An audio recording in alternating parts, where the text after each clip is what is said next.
वीतराग श्रमण भगवान महावीर स्वामी के पावन पवित्र श्री चरणों में कोटि सह वंदन नमः। वर्तमान आचार्य सम्राट पूज्य गुरुदेव श्री श्री मुनि जी महाराज साहब के चरणों में अनंत अनंत वंदन नमः।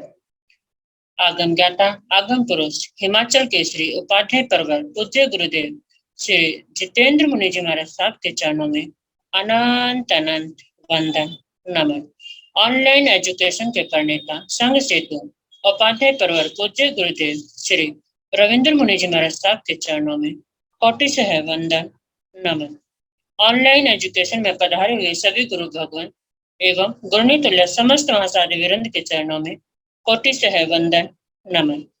आज ज्ञानदाता आगम प्रदाता पूज्य गुरुदेव श्री जी की प्रत्यक्ष वंदना का लाभ ले रही हैं वात्सल्य वारिधि उप परिवर्तनी गुरनी मैया श्री मंजू ज्योति जी महाराज साहब आदि ठाना।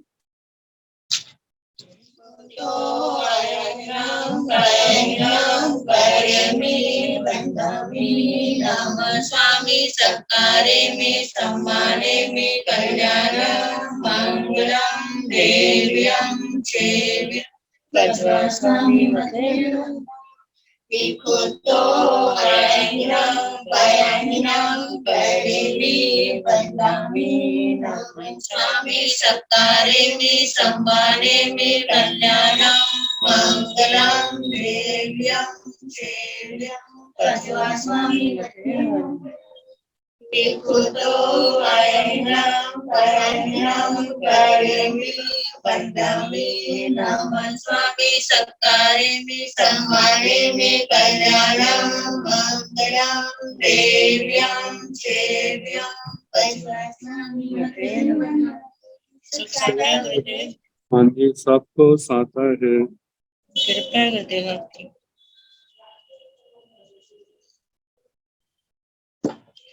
यह आगम वाचना निरंतर व निर्बाध गति से चलती रहे, इस हेतु सभी तपस्वी अपना अपना सहयोग दे रहे हैं।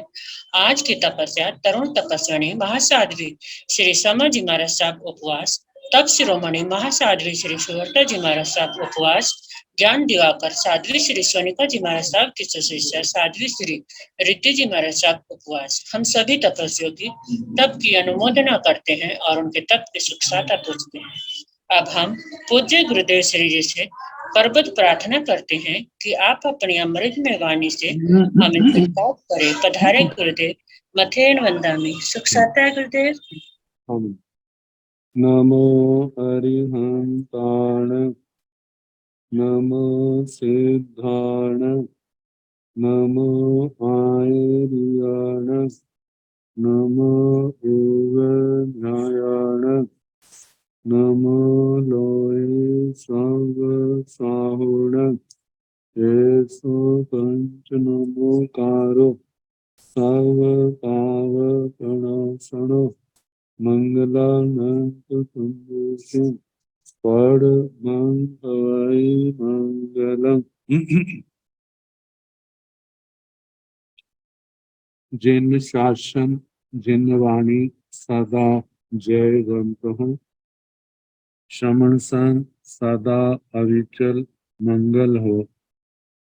मुक्ति को प्राप्त श्रमण भगवान महावीर स्वामी, उनकी परम पावन कल्याणी भागवती वाणी वाचक प्रमुख श्री इंदर भूते गौतम आदि गणधर भगवान युग प्रधानाचार्य परम पूज्य श्री सुधर्मा स्वामी जी महाराज, उनकी परम पावन पाठ परंपरा वर्तमान आचार्य ध्यान योगी परम पूज्य श्री शिव मुनि जी महाराज एवं गुरुजन सबके पावन चरणों में मेरा अनंत अनंत और वंदना नमस्कार।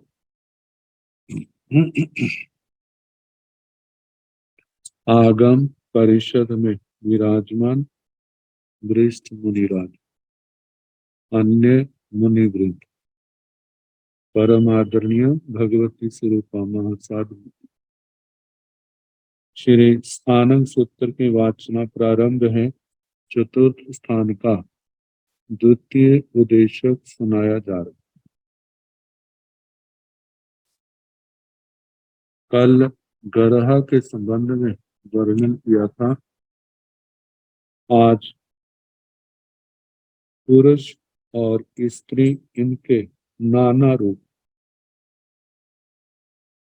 तो पहले बताए हैं चत्तारि पुरुष जाया पणता तंजाहा अपनो नाम मेगे अलमंतु भवै नो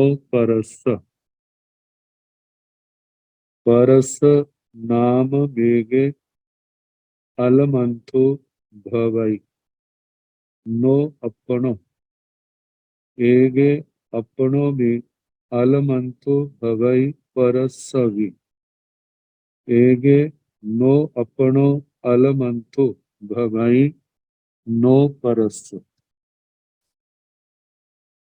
चत्तारि पुरुष जाया पणता। चार प्रकार के पुरुष कहे।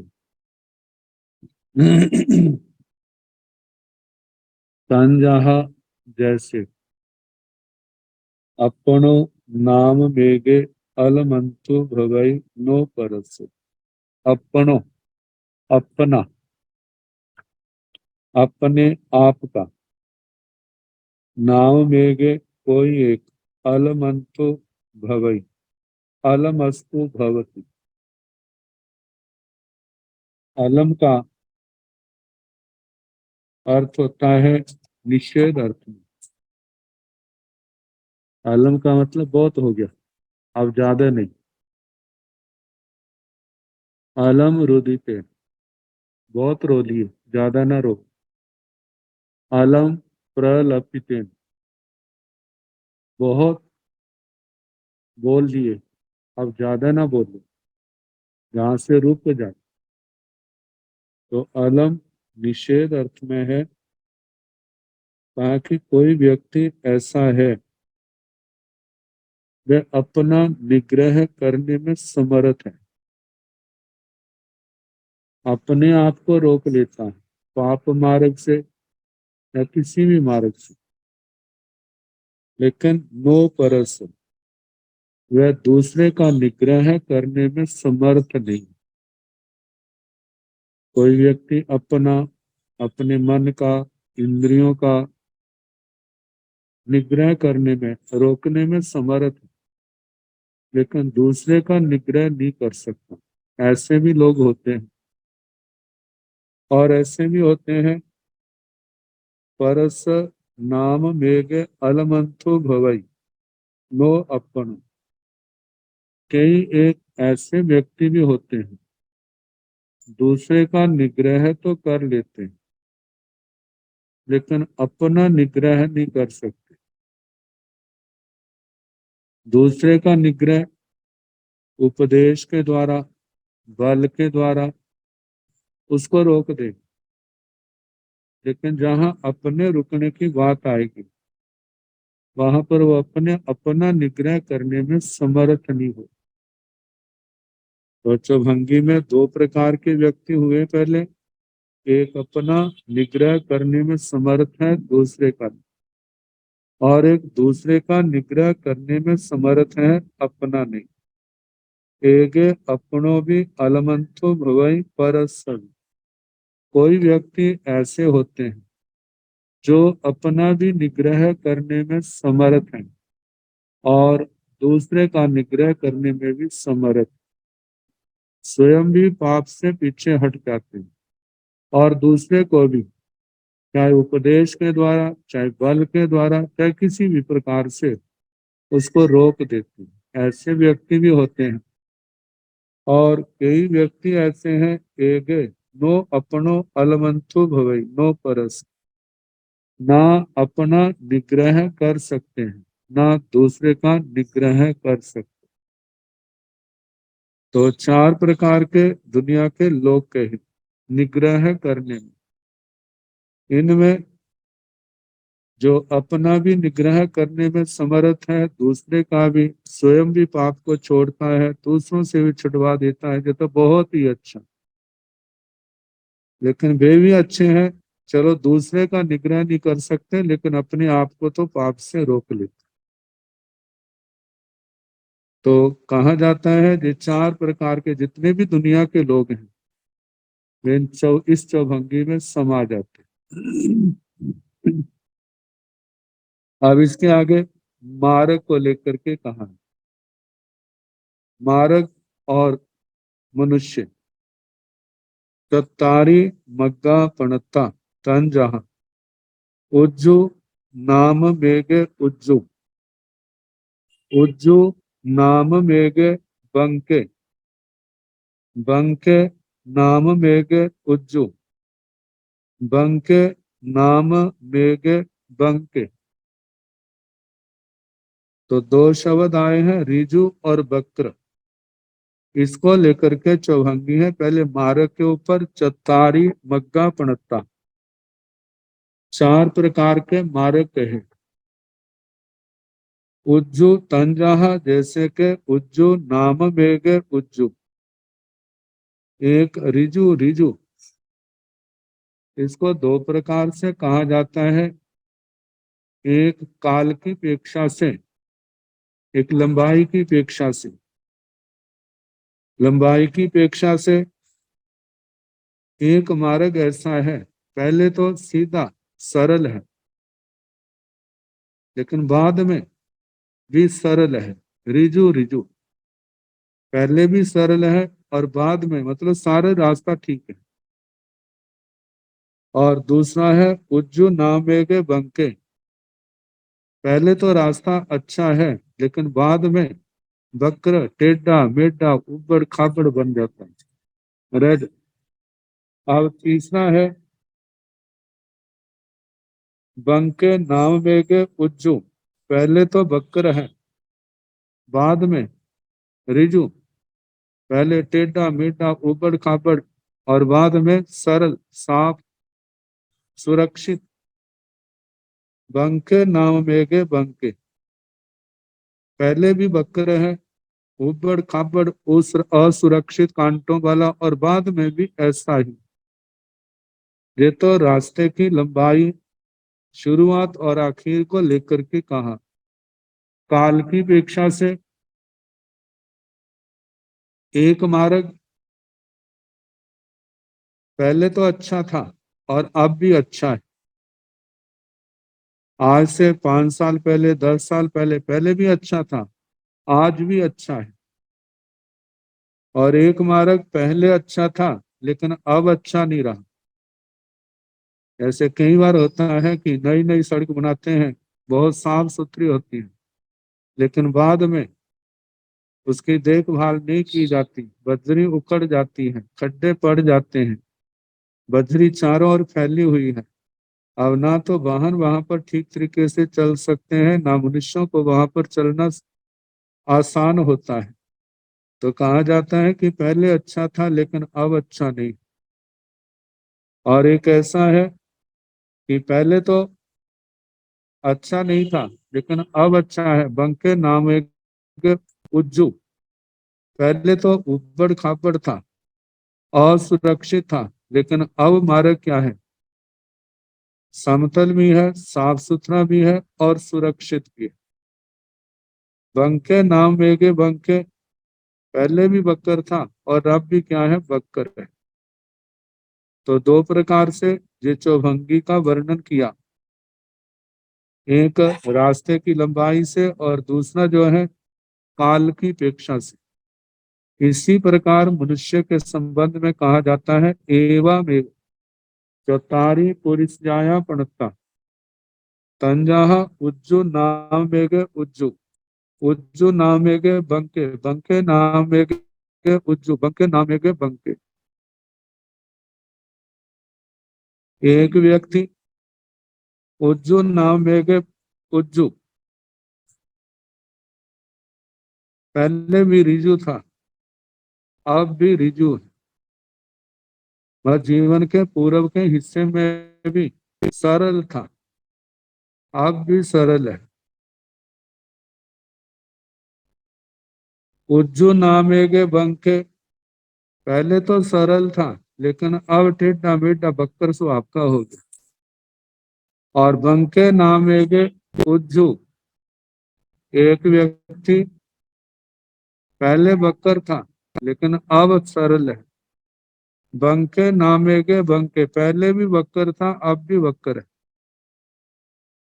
और मनुष्य के संबंध में दूसरा कहा जाता है उज्जू नामेगे उज्जू, ये बाहर के व्यवहार से भी रिजु है और अंदर के व्यवहार से भी, मन से भी रिजु सरल है।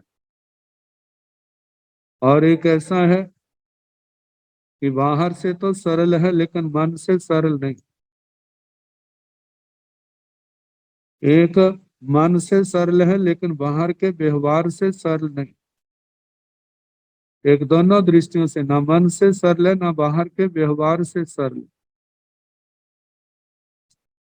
तो इस प्रकार रिजु को लेकर के जो चौभंगी बनाई। अब इसके आगे चतारी मग्गा पणता, चार तन जहा खेमे नामेगे खेमे, खेमे नामेगे अखेमे, अखेमे नामेगे खेमे, अखेमे नामेगे अखेमे।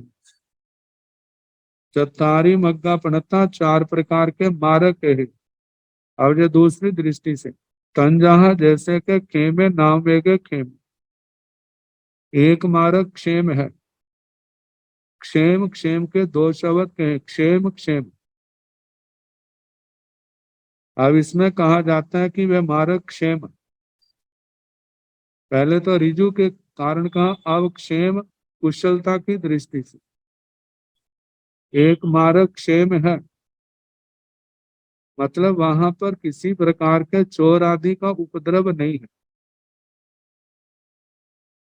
और दूसरा है पहले भी रास्ते की लंबाई की दृष्टि से लंबा रास्ता है, पहले भी क्षेम क्षेम है और बाद का रास्ता भी क्षेम सुरक्षित है। वहां पर चोर आदि का, हिंसक जानवरों का किसी प्रकार का कोई भी भय खतरा नहीं है। और दूसरा कहा है कि पहले तो क्षेम है लेकिन बाद में नहीं। पहला रास्ता तो सुरक्षित है लेकिन आगे का रास्ता सुरक्षित नहीं। जैसे रास्ते में कहीं पर सुरक्षा के प्रबंध है, जंगल आदि है, वहां पर रक्षा के प्रबंध नहीं है, तो क्षेम अक्षेम आ गया। और एक रास्ता ऐसा है, पहला तो क्षेम नहीं है लेकिन बाद में क्षेम है। पहले क्षेम नहीं बाद में। और एक ऐसा है ना पहले क्षेम है ना बाद में क्षेम है। तो जहां पर क्षेम जो है वो सुरक्षा आदि की दृष्टि से आ गया। जहां पर हिंसक जानवरों का भय है, चोरों आदि का, लुटेरों का भय है, वो अक्षेम है। और जहां पर ये नहीं है वो क्षेम रूप है, क्षेम है। तो इसलिए कहा कि ऐसे जो मार्ग चार प्रकार का कहा, क्षेम क्षेम क्षेम अक्षेम अक्षेम क्षेम, अक्षेम अक्षेम को लेकर के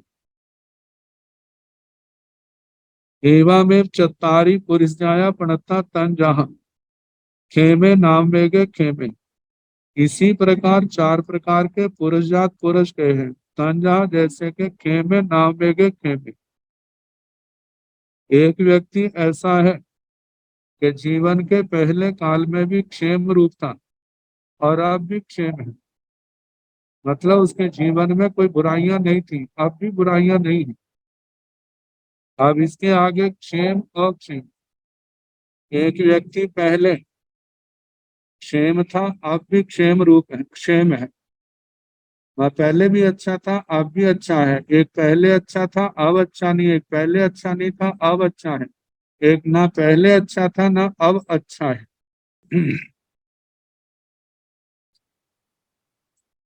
अब इसके आगे चतारी मग्गा पड़ता तंजा खेमे नामेगे खेम रूबे, खेमे नामेगे अखेम रूबे, अखेमे नामेगे खेम रूबे, अखेमे नामेगे अखेम रूबे। चतारी मग्गा पड़ता, चार प्रकार के मारक है। तंजा जैसे के खेमे नामेगे खेम रूबे, क्षेम है और क्षेम रूप है। पहला भंगा क्षेम है, क्षेम रूप है, क्षेम है और अक्षेम रूप है, अक्षेम है और क्षेम रूप है, अक्षेम है अक्षेम रूप है। इसके संबंध में कहा है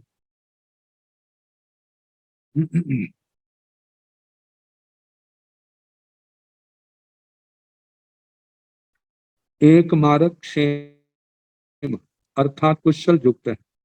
क्योंकि उसमें चोर, डाकू, सिंह, बाघ आदि का प्राणनाशक और धन अपहरण आदि करने वाले कोई चोर आदि नहीं।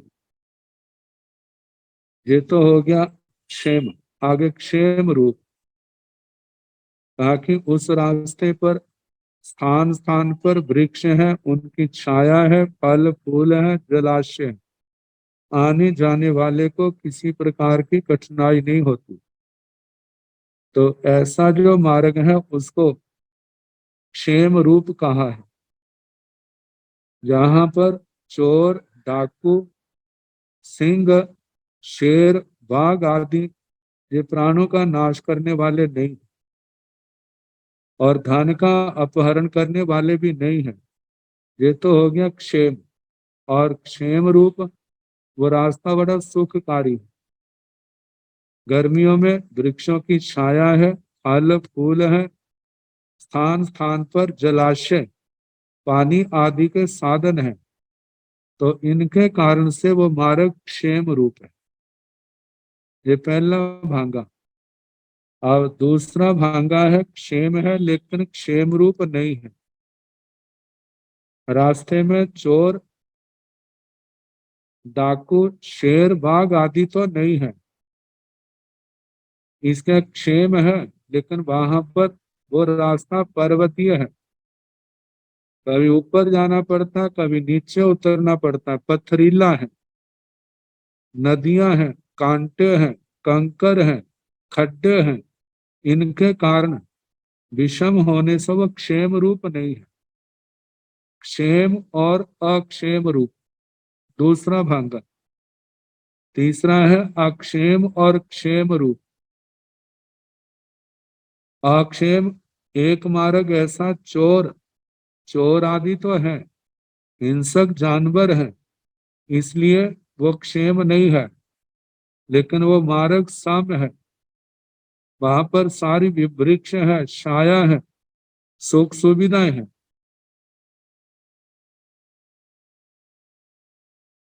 मतलब चोर आदि से जे तो है, जिसके कारण से वो अक्षेम है, लेकिन वैसे सुविधा संपन्न है। वृक्षों की छाया है, फल फूल है, तालाब आदि है, पानी की व्यवस्था है, लेकिन अक्षेम होकर के वह क्षेम रूप नहीं है। अब चौथा है, जहां पर चोर आदि भी है और हिंसक जानवर भी है, और सब प्रकार से उबड़ खाबड़ असुरक्षित मार्ग, जहाँ कोई व्यवस्था नहीं है, तो वो अक्षेम रूप भी है। तो ऐसे जो चार प्रकार का मार्ग, अब ऐसे कहा जैसे जो चार प्रकार के मार्ग हैं, एवमेव चत्तारि पुरिसजाया प्रणतता, इसी प्रकार चार प्रकार के पुरुष कहे हैं। संजहा जैसे के क्षेमे नाम वेगे क्षेम रूबे, क्षेमे नाम वेगे अक्षेम रूबे, अक्षेमे नाम वेगे क्षेम रूबे, अक्षेमे नाम वेगे अक्षेम रूबे। कहते हैं खेमे नाम वेगे क्षेम रूबे। खेम, खेमे का मतलब क्या है? भाव से। कोई आत्मा ऐसी है, कोई पुरुष ऐसा है, ज्ञान दर्शन चारित्र से संपन्न है, वो क्षेम है। और क्षेम रूप कहा है कि वो साधु का जो भेष है उस भेष के अंदर है, भेष में होने के कारण से क्षेम रूप है। ज्ञान दर्शन चारित्र तप की आराधना करने के कारण वह क्षेम है, और बाह्य भेष होने के कारण वो क्षेम रूप है। दूसरा भंगा है, कुछ साधक रतन त्रय से साधना से तो संपन्न है, लेकिन परिस्थिति वश उन्होंने भेष को छोड़ा हुआ है, इसलिए वो क्षेम रूप नहीं है। और एक साधक ऐसे है जो तीनों रत्नों से तो हीन है, साधना से हीन है, लेकिन साधु जीवन है, साधु का भेष है। तो ऐसे तीसरे भांगे में आते हैं अक्षेम और क्षेम रूप। चौथे कुछ ऐसे हैं जो रत्न त्रय से भी हीन है, और द्रव्य लिंग से भी हीन है।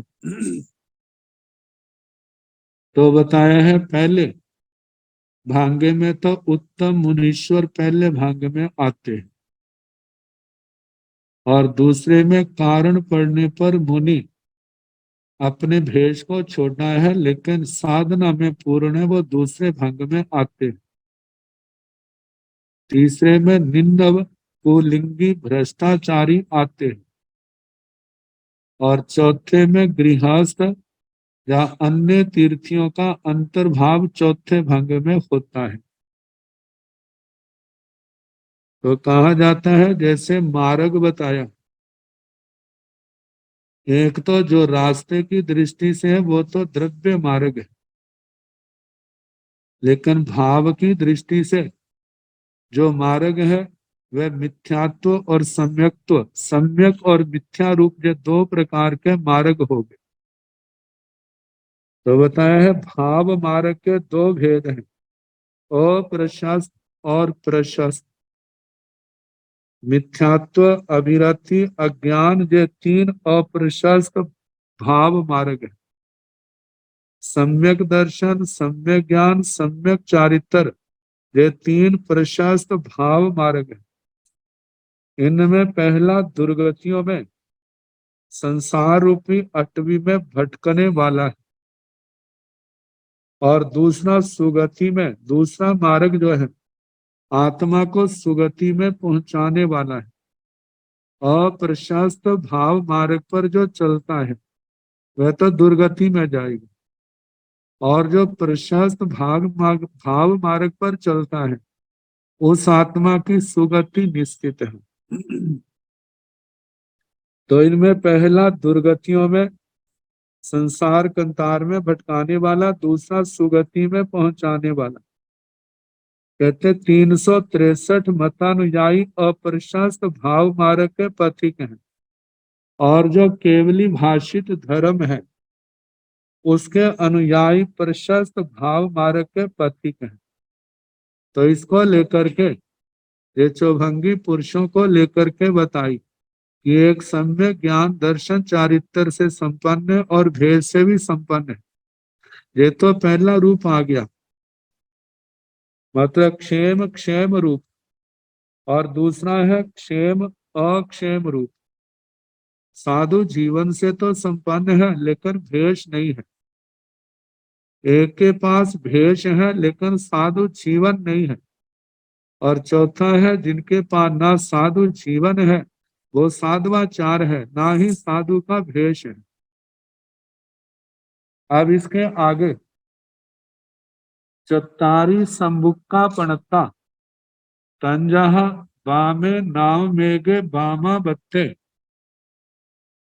बामे नाम मेघे दाहिना बत्ते, दाहिने नाम मेघे बामा बत्ते, दाहिने नाम मेघे दाहिना बत्ते। चत्तारी संबुक्ता पणता, संबुक्ता का मतलब है शंख, शंभूक शंख के लिए आता है। चार प्रकार के शंख कहे, तंजहा जैसे के, बामे नाम मेघे बामावत्ते, एक बाम है और बामावर्त है। एक बाम है, बामे नाम मेघे दाहिनावत्ते, दक्षिणावर्त है। दाहिने नाम मेघे बामावत्ते, एक दक्षिण है लेकिन बामावर्त। दाहिने नाम मेघे दाहिनावत्ते, चौथा है दक्षिण और दक्षिणावर्त। इन शंखों के संबंध में कहा है, कहते शंख का ही दूसरा नाम शंभूक है। यद्यपि शंख के विविध प्रकार, अनेक प्रकार के शंख होते हैं, फिर भी मूल रूप से उनके दो ही भेद हैं, एक वाम और एक दक्षिण। अनुकूल स्वभाव वाला दक्षिण है, दक्षिण शंख और प्रतिकूल स्वभाव वाला वाम शंख है। मंगलिक कार्यों में दक्षिण शंख बजाया जाता है, उसको पूरा जाता है और वो श्रेष्ठ माना जाता है। अमंगल कार्यों में वाम शंख का पूर्णा श्रेष्ठ है। जिनको याद होगा, जिस समय घरों में या मंदिरों में जो शंख बजाया जाता है उसकी ध्वनि कैसी होती है, और एक मृत्यु आदि के समय जो शंख बजाया जाता है उसकी ध्वनि अलग होती। तो कहा जाता है जे शंख के लक्षण जो जानते हैं उनको इनकी जानकारी होती। तो कहा जाता है दो प्रकार के शंख, एक वाम है और दूसरा दक्षिण है। वाम को अशुभ माना जाता है, दक्षिण को शुभ माना जाता है। अब शंख के अंदर आवर्त भी होता है। आवर्त एक दाहिनी ओर होता है, एक बाईं ओर होता है। बाईं ओर का आवर्त जो है उसको अच्छा नहीं माना जाता। दाईं ओर का जो उसके अंदर घुमाव है उसको अच्छा माना जाता है। तो कहा जाता है कि एक ऐसे शंख वाम वामावर्त वैसे भी अशुभ लक्षणों वाला है, विपरीत स्वभाव वाला, और उसका आवर्त भी बाईं ओर घुमाव है, मोड़ है। इसको सबसे ज्यादा निकृष्ट माना जाता है। वाम वामावर्त शंख सबसे निकृष्ट होता है और दक्षिण दक्षिणावर्त ये शंख सर्वोत्तम माना जाता है। बाकी जो है वाम दक्षिणावर्त दक्षिण वामावर्त ये मध्यम है। तो जैसे शंख कहे हैं वाम वामावर्त, वाम दक्षिणावर्त, दक्षिण वामावर्त और दक्षिण दक्षिणावर्त, दक्षिणावर्त। तो इस प्रकार चार चौभंगियां बनी।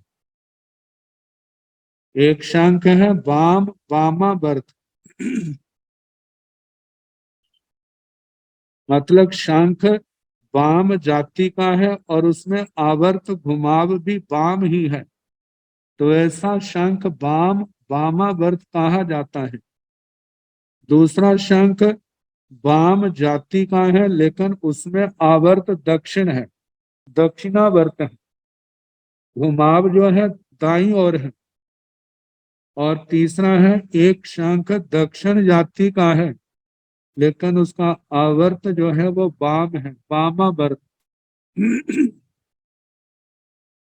और चौथा जो है शंख दक्षिण जाति का है और उसका आवर्त जो है वो भी दक्षिणावर्त है। दक्षिण की ओर होने के कारण दक्षिणावर्त का वर्त कहा जाता है। तो ऐसे जो शंखों को लेकर के वाम और दक्षिण को लेकर के चौभंगी बनी, मतलब वाम वामावर्त, वाम दक्षिणावर्त, दक्षिण वामावर्त और दक्षिण दक्षिणावर्त। तो कहा कि एवमेव इसी प्रकार चत्तारी पुरुष जाया पणता, चार प्रकार के पुरुष के पंजाह, जैसे कि बामे नाम मेघे बामा बत्ते, बामे नाम मेघे दाहिना बत्ते, दाहिने नाम मेघे बामा बत्ते, दाहिने नाम मेघे दाहिना बत्ते। एक व्यक्ति ऐसा है वाम जाति का है और आवर्त भी वाम है, वामावर्त। वाम वामावर्त जाति से वाम है और आवर्त उसका दक्षिण है। तो दक्षिणावर्त जो बताए जाएंगे जाति और आवर्त किस प्रकार लिए हैं। तो वाम वामावर्त, वाम दक्षिणावर्त, दक्षिण वामावर्त और दक्षिण दक्षिणावर्त, दक्षिणावर्त। तो इसके संबंध में कहा है कि दो प्रकार के लोग, एक मिथ्या दृष्टि है और एक सम्यक दृष्टि। जो मिथ्या दृष्टि है उनको वाम के नाम से कहा है और जो सम्यक दृष्टि है उनको दक्षिण के नाम से कहा है। और आवर्त जो लिया है उसके साथ आचरण को जोड़ा है। जिनका आचरण सम्यक है वे दक्षिणावर्त है, जिनका आचरण सम्यक नहीं है, पाप प्रधान है, उनको वामावर्त कहा है। तो बताया है एक पुरुष मिथ्या दृष्टि है, वो क्या है? वाम। आचरण की दृष्टि से भी विपरीत है, आचरण पाप प्रधान, तो वो क्या है? वामावर्त। वाम वामावर्त, ऐसे लोग वाम वामावर्त, जैसे वाम वामावर्त शंख ऐसा अत्यंत निकृष्ट कहा जाता है, ऐसे व्यक्ति भी अपनी आत्मा के लिए क्या है? निकृष्ट है, दुर्गति गामी। और दूसरा का एक पुरुष मिथ्या दृष्टि है लेकिन फिर भी नैतिकता का ध्यान रखता है, मार्गानुसारी, शुभ प्रवृत्तियां करने वाला है। कितने लोग मिथ्या दृष्टि होते हैं लेकिन लौकिक दृष्टि से भले कामों में, पुण्य कार्यों में, भलाई के कामों में लगे होते हैं और नैतिक कार्यों को नहीं करते। तो ऐसे व्यक्ति जो है, चाहे वो मिथ्या दृष्टि है लेकिन लोकाचार की दृष्टि से वो प्रशस्त कहे जाते हैं, उनको भला कहा जाता है। तो ऐसे लोगों को कहा है कि वाम दक्षिणावर्त। तीसरे है एक पुरुष सम्यक दृष्टि अवश्य है लेकिन आचरण की दृष्टि से वह ठीक नहीं। वो परिस्थिति भी कहा है, या चारित्र होने का विशेष उदय भी कहा है। तो कितने लोग सम्यक दृष्टि अवश्य है, तो ये तो हो गए दक्षिण, लेकिन अविरति है, अविरति होने के कारण से उनका जीवन भोग प्रधान, आरंभ समारंभ प्रधान, और हो सकता है अनैतिक कार्य भी कोई हो। तो ऐसा क्या है? बामा वर्त। ये समझता है कि ये काम तो गलत करता हूं लेकिन उनको छोड़ नहीं सकता, वो परिस्थितियां हो सकती हैं उसकी। तो कहा ऐसे लोग जो है दक्षिण वामा वर्त है। और चौथे हैं दक्षिण दक्षिणावर्त, सम्यक दृष्टि है। सम्यक दृष्टि होने के कारण, होने पर भी उनकी जो प्रवृत्ति है धर्माभिमुख। यदि गृहस्थ है तो अणुव्रत, गुणव्रत, शिक्षा व्रतों का पालन करने वाले। यदि वो साधु जीवन में है तो सम्यक दृष्टि के साथ वो अपने आचरण को भी बड़े सम्यक प्रकार से पालन कर रहा है। तो ऐसे जीव जो है दक्षिण दक्षिणावर्त के नाम से कहे जाते हैं।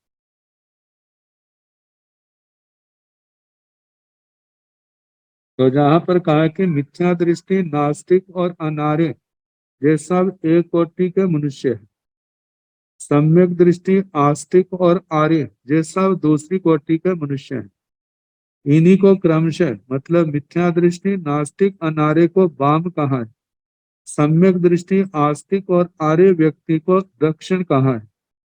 पुरुषों के मौलिक भेद दो ही हैं, अशुभ क्रियाओं में प्रवृत्ति करना वामावर्त है और शुभ शुद्ध क्रियाओं में प्रवृत्ति करना दक्षिणाव्रत।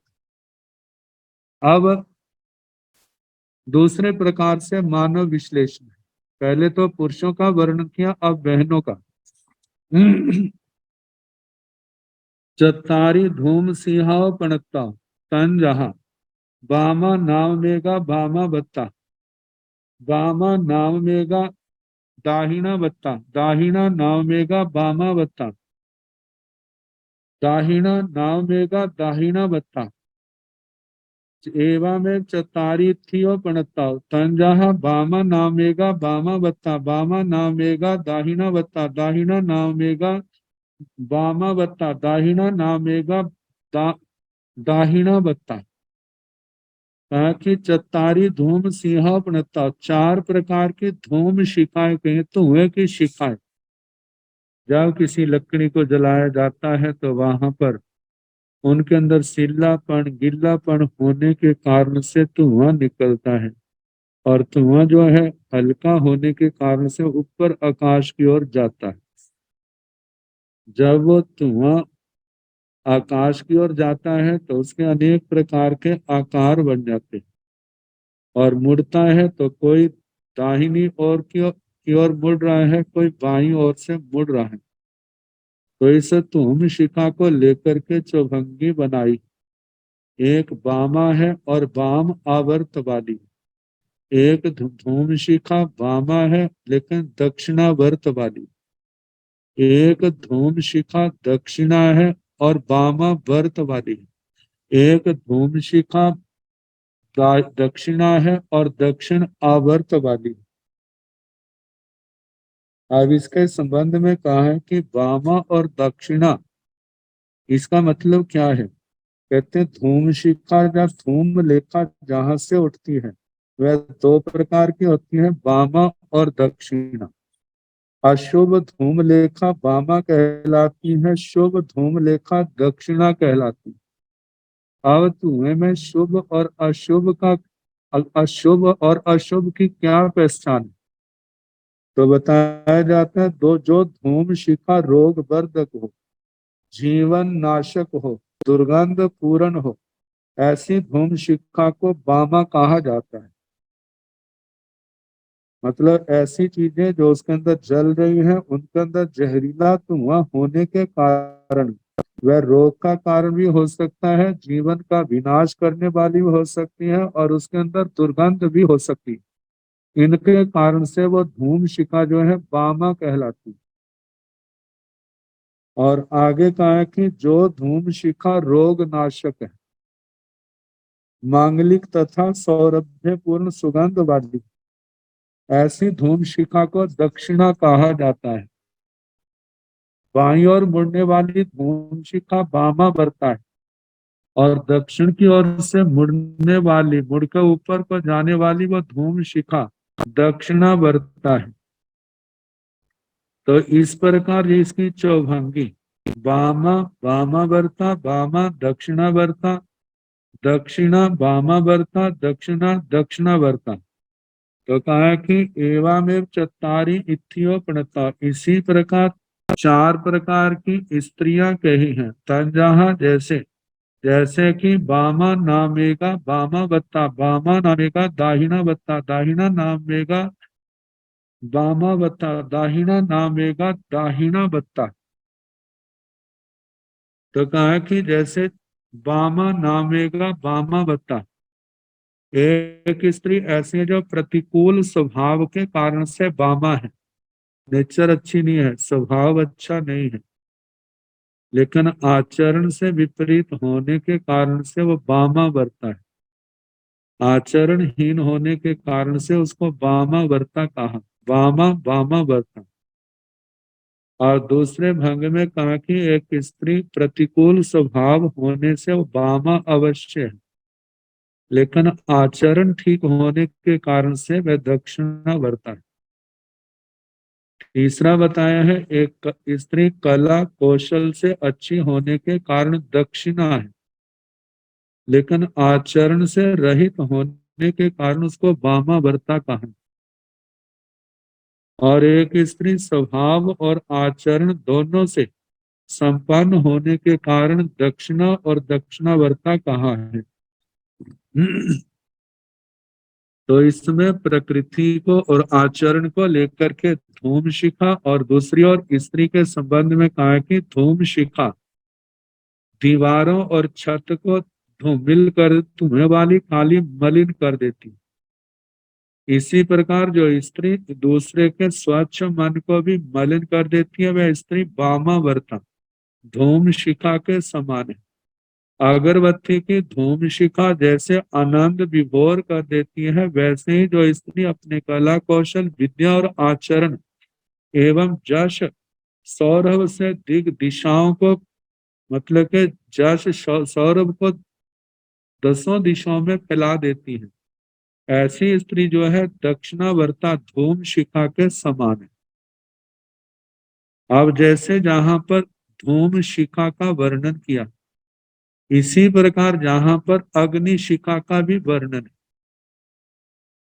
तो कहा है कि चत्तारी अग्नि सिंहाव पणताओ तंजाहा बामा नामेगा बामा बत्ता, बामा नामेगा दाहिना बत्ता, दाहिना नामेगा बामा बत्ता, दाहिना नामेगा दाहिना बत्ता। एवमेव चत्तारि पणताओ तंजाहा वामा नामेगा वामा बत्ता, वामा नामेगा दाहिना बत्ता, दाहिना नामेगा वामा बत्ता, वामा नामे दाहिना नामेगा दाहिना बत्ता। ताकि चत्तारी अग्नि सिंहाव प्रणता, चार प्रकार की अग्नि शिखाएं कही। जैसे बामा नामेगा बामा बत्ता, अग्नि के संबंध में भी एक अग्नि अशुभ है, जैसे चिता की अग्नि। ताकि जो चिता की ऐसे अग्नि है वो अशुभ है, अशुभ होने से उसको बामा कहा है। और जब अग्नि जलती है ऊपर, उसकी लाटें, उसकी जो ज्योति है, ज्वालाएं ऊपर को जाती हैं, तो कोई बाईं ओर की ओर घूमती है, घुमाव होता है, और किसी का दाईं ओर से। तो कहा है जिसका आवर्त बाईं ओर है तो वो बामा वर्ता है। तो ऐसे बामा बामा वर्ता, तो अग्नि अशुभ है और आवर्त भी उसका बाईं ओर है, तो बामा बामा वर्ता है। दूसरी है बामा दाहिना वर्ता, अगर अग्नि अशुभ है लेकिन उसका आवर्त जो है वो दक्षिण की ओर गया है, तो वो दक्षिणा वर्ता है।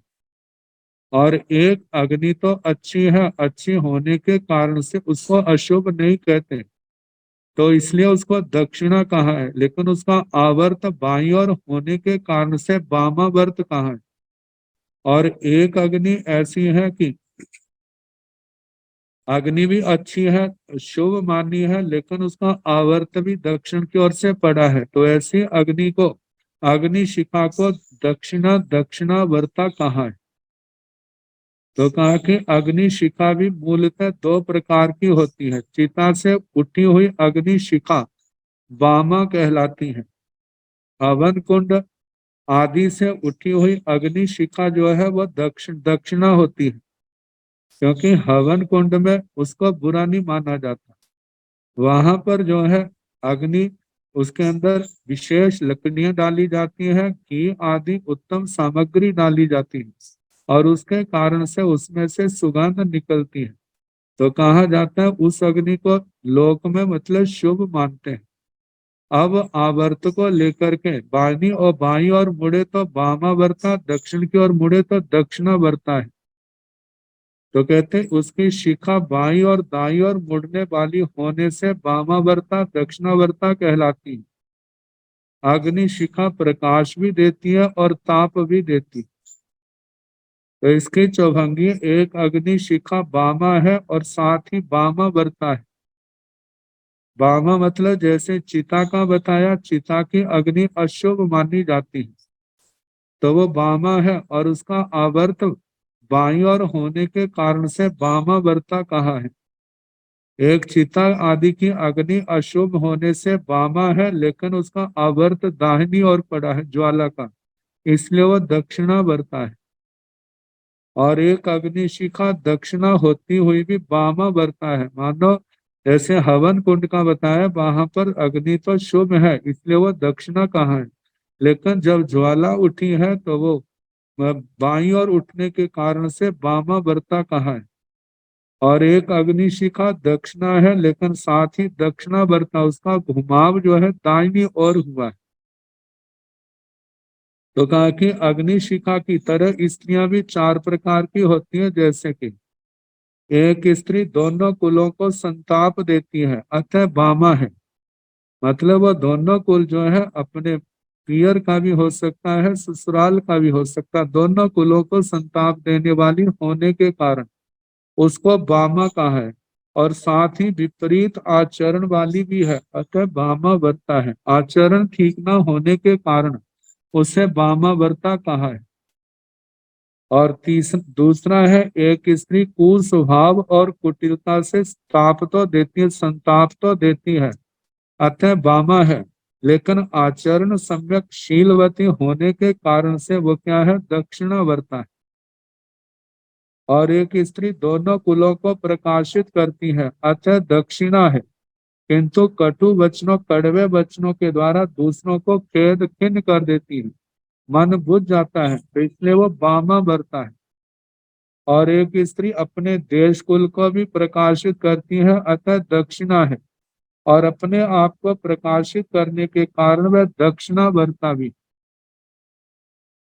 तो कहते हैं जैसे ज्योति प्रकाश देती है ऐसे ज्वाला जला देती है।